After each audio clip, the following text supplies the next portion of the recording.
Hi everyone, welcome back to my channel. Thanks again for popping by. If you haven't already, then please subscribe to see mummy videos, vlogs, children's stuff. So today's video is going to be Nico's birth story.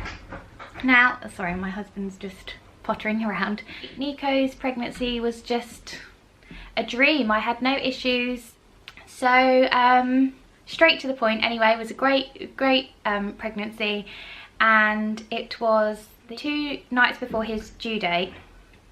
He was due on the 6th, 7th, no, he was due on the 7th of July. Yeah, he was due on the 7th of July.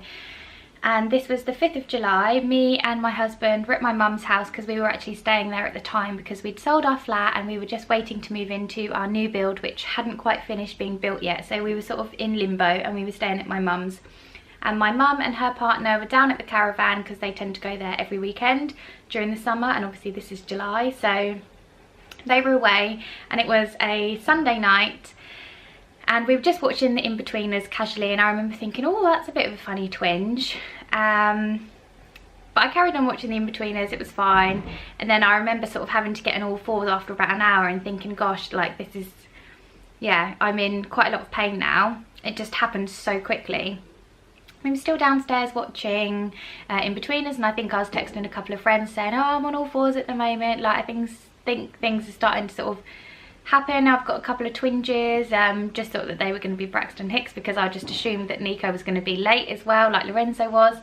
So we went up to bed at about 10:30, 11 o'clock, and I couldn't sleep. I literally got into bed and things just kicked off a right treat. So I remember running a bath at mum's, jumping in the bath thinking I'm going to try and ride this out as long as I can, as long as possible.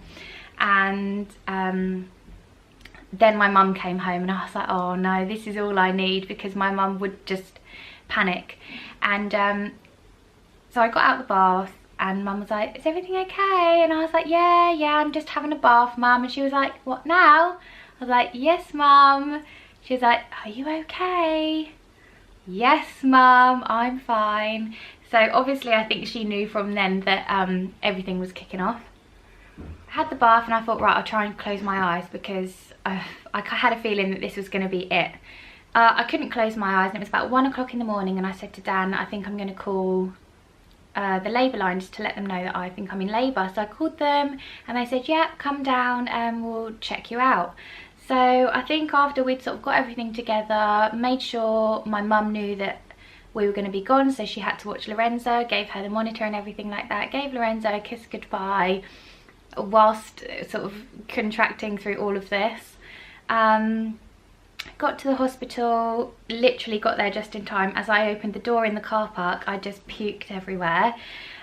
In my hair, on my feet. I was like, no. So yeah, every time I'm in labour I just puke for some reason. It's just something, it makes me feel better. I don't know why. I don't know if it's just the pressure of like being sick just made me feel so much better. So anyway, I waddled up into the onto the labour ward, and the woman checked me out. Actually, we had a really nice room. We had the active birth suite, so there was the water, there was the pools to have a water bath, there was like ropes hanging from the ceiling, there was like these big comfy beds, and I was like, oh yes, we've really done well here. So the woman checked me and I was already 8 centimetres, so I thought, oh wow, this is great, like this is going to be good. And this was about 2-3 o'clock in the morning. Yeah, so I remember I was leaning over the bed and I had gas and air obviously just to take the edge away, and I had a contraction and I remember trying to push, and I was thinking, oh my god, I have that feeling of I need to push. And the midwife was like, it's okay, just go with whatever your body tells you. And then all of a sudden, like, I heard a massive pop and water just came out everywhere, and I was like, oh, I'm really sorry, I think I've just peed myself. And she laughed and she said, no, that was your waters. So my waters had gone and I just couldn't get comfortable. They ran the bath for me. I tried to get in the pool and I don't know, I didn't like it. I love baths at home usually, but for me that just wasn't relaxing at all, and I was trying to relax and had the gas and air and everything, but I just couldn't get comfortable. So I got out the pool, I tried the birthing stool, which was the most uncomfortable thing that I have ever sat on in my entire life. I was on the ball, I was up on all fours on the bed, I had the head rest of the bed up and I was sort of leaning over that. I think I tried everything with Nico, to be honest, just to try and get comfortable, and I couldn't. And I remember people telling me, the more children you have, the more intense your labours get, and I just thought surely not, because I remember the intenseness, I don't know if that's the word. I remember Lorenzo's birth, like labour being so intense, and I thought surely it can't get any worse than that. But yeah it did, so I think that is true.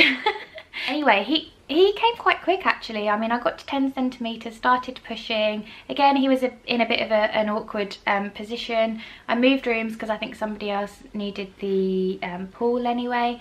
So it didn't bother me because I wasn't using it, or I wasn't using any of the other things that was in there. So we moved rooms. And again, he got stuck, and I just thought, oh, this is like something that I'm going to have all the time. So the doctors and nurses and that came in, checked me, checked Nico. His heart rate was absolutely fine. You know, I was okay. And they said, we're going to give you half an hour, and if you don't push this baby out within half an hour, we're going to need to like go to theatre again and do forceps. And I thought, not again. Like, I really wanted to have a bit more of a positive, a bit more of a natural delivery this time round. But obviously, you know, whatever happens happens, and if it means that he's going to be safe, then I'll do whatever, really. So yeah, I remember thinking, no, I can't do this, I can't do this. So I just pushed with all my might, and it was about 20 minutes later the doctor poked her head around again. She was like, just seeing how you're getting on. And then she looked down and she was like, oh, so you're getting on really well then. His head was already out, so I managed to get his head out, which was great. And then yeah, the rest of him just came out really, and they sort of threw him straight on me. And I remember I was just covered in all sorts, but I didn't care because I was just like, oh God, I can't believe that we're here again. And just having that feeling of just pure love, and I was overwhelmed, and yeah, I couldn't believe that I had like fallen in love all over again with this gorgeous little man that I'd just given birth to. It was weird, like one minute he was inside me and the next minute he was just on my chest, and I was just looking at him and kissing him. And yeah, so Nico was a lot easier, it was a lot more intense. I obviously felt a lot more, and oh, this is my lunch. Thank you very much, yummy, thank you. Have lunch. Yeah, so easy pregnancy, easy-ish labour and birth. Obviously Lorenzo came up to meet him, and it was just, oh, it was just really, really lovely. So yeah, that was Nico's really. It was a hell of a lot easier than Lorenzo's, and a hell of a lot quicker. I can't remember how many hours it was overall, but again, he was born on the 6th of July and he weighed 8 pounds 6. It was just, yeah, it was brilliant, and just to fall in love all over again and have him there was just amazing. So I hope you enjoyed listening to my second labour. I hope it was of interest to you. It's just nice to reminisce and go back and remember lots of stuff really. Give me a thumbs up if you liked it. Ask any questions, comment below, and I'll be happy to answer them. And I'll see you in my next video. Thanks for watching. Bye.